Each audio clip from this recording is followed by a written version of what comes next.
Thank you, David, for the introduction. I'll just share that the intentional organization, in addition to coaching, we also lead workshops. We do retreats, offsites. We do that for founders and for executives and managers and leaders. I'm also the co-author of a book. That's the tentative book cover with the same name. It's coming out early next year, finally coming out, and I hope that you'll check it out. It's about creating teams, building companies that treat people like humans. So I'm here to talk about dates and deadlines. Hope you've had enough coffee. I'm going to start with a story. So I'm the founder and former CEO of an open source e-commerce company, and we had just closed our first multi-million-dollar deal with a major enterprise retailer. And the plan was for the retailer to move 25 sites over to our platform. It's a big deal. So we quickly chose 2 of their sites to move over first. They were important, but not too important. They were a good fit to do it first. And it just so happened that these sites were on expiring contracts with their existing platform provider. And our customer was so excited because they didn't want to renew the contract. And so this meant we now had a very clear deadline for when these 2 sites needed to be up and running on our software.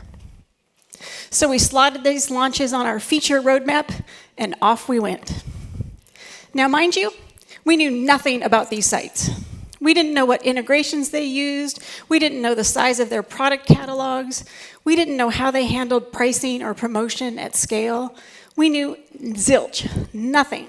So as we dug in, the more complicated things became, and we put more people on the project.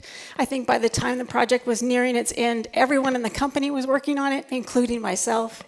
And you all know how this story ends. We didn't launch in time, and the customer had to renew their contract. So here's the headline of my whole talk. The feature roadmap is a lie. Yes! I like to call the feature roadmap the sparkle roadmap. We've all seen this, right? It looks great. It's got these sparkly, fun features on it, and it's scheduled out quarter by quarter for the next year, maybe even longer. It's all a big lie. And I'm now going to outline all the lies we keep telling ourselves about these roadmaps. The first lie is that we think we know what work needs to be done to solve a business or customer problem. The second lie is that we think we know how long it will take to complete the work. And the third lie is we think we know how many people we'll need for that amount of time. But then we don't even stop there. It keeps going. Because we know what work needs to be done, how long it's going to take, and who we need to do it, we then go back to step 1, and we allocate all the remaining people to other work. We then have this bogus feature roadmap that we go and represent internally, externally, and we fully believe all these lies we've told ourselves about the work. Okay, I've seen this happen in just about every single company around the world, from startups to public companies. It's this magic, sparkly thinking. But instead of rejecting the feature roadmap as this faulty tool, we blame product and engineering teams for missing deadlines. We tell them, oh, go improve your velocity, improve your estimation. The blame game begins, and there's lots of finger pointing. So this puts us on this downward spiral, right?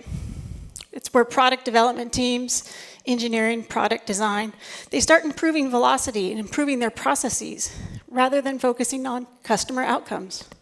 So the focus becomes around creating more requirements up front, breaking projects into smaller tasks, more frequent communications, more stand-ups, more meetings, more sign-offs, more everything, right? More managers. And I think we've all been here. Quickly, the focus becomes about process instead of outcomes. So you're probably all wondering, oh boy, okay, what's better than the feature roadmap? I prefer the hypothesis roadmaps. These roadmaps display hypotheses that we have in order to achieve outcomes. And these outcomes ideally map to broader company objectives.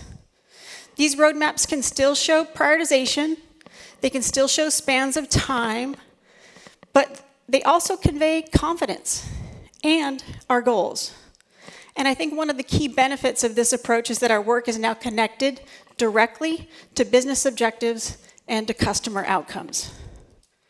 Every team I've seen who have used this, including teams that I've managed, say they stop feeling like they're in a feature factory. I believe hypothesis roadmaps help us to embrace the uncertainty that we deal with in our work. Let me outline some of the key benefits of a hypothesis roadmap. So first, we're focused on outcomes and not outputs.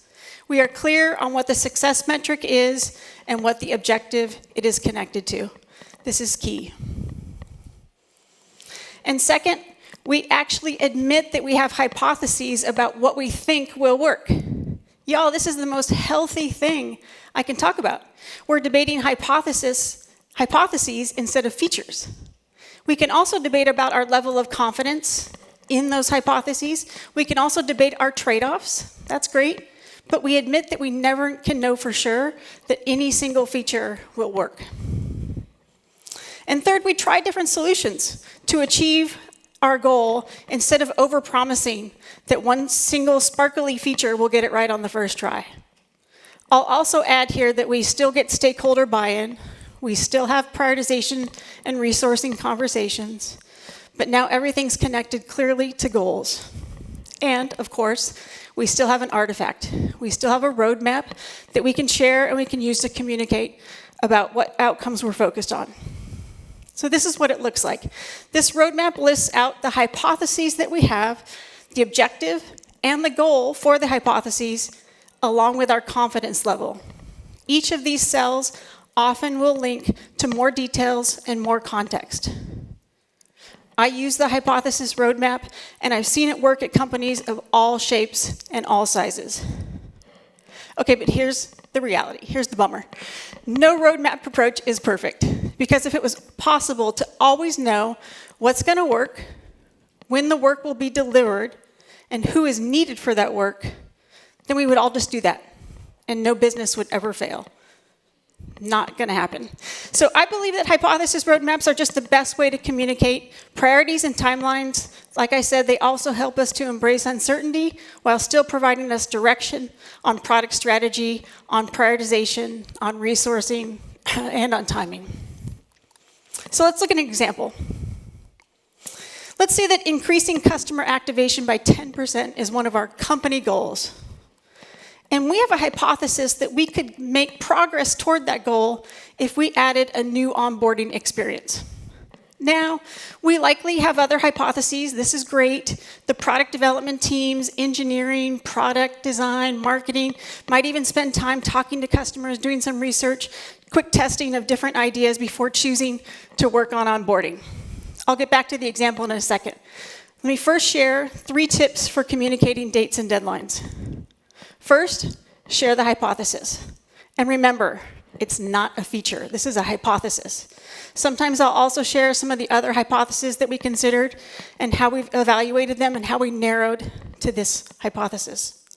And second, clearly state the objective along with your confidence level and context. So everyone should already know the objective because it's the company objective, but remind them. And again, it's super critical. Share the context and the confidence level as to how the product development teams got to that confidence level. And third, provide an estimated target date range. And again, share confidence and share context. So at the beginning of a hypothesis, when not much is known, the estimate can be this wide range of time and the confidence level really low. This is what I should have done with my story. But then as we learn more, right, things become more known, we get more data, the estimate becomes more specific, and the confidence level usually increases. So let's go back to the example. Company objective is to increase activation by 10%. Our hypothesis is a new onboarding experience will help us. Here's how I would answer, hey Sarah, so when is onboarding going to launch? I would say our hypothesis is that onboarding will improve customer acquisition. I'll also add, hey, we also evaluated a free trial, we tried these other things, but our testing showed that onboarding's going to have the highest increase in conversions. I always start with, our hypothesis is ... Second, I then share that the company objective is to increase customer acquisition by 10%, and I share that our hypothesis is to increase activation by 6%. We're going to get more than half of the way there. Again, I share confidence and context. Finally, I share that our estimate is 8 to 12 weeks. I share the confidence to hit this range is 20%, and I might even add that we'll update this in the next 3 to 5 days because we're doing scoping right now. We're doing some testing. Everyone on the product development team should know and be able to share these answers. Everyone. I like to discuss these in every single meeting, share them in every single channel, all over the place, and it's important to do it regularly because confidence and context is changing. Okay, finally, if you hear nothing else from this talk, please, please, please remember this. I never share dates and deadlines without talking about each of these 3 points. Always. Always. So if someone says, hey, Sarah, when's that feature going to launch? I say, hey, it's not a feature. It's a hypothesis. I'm really annoying about this. I really am. And I really hope you'll try these 3 tips out and let me know how it goes. Thank you so much.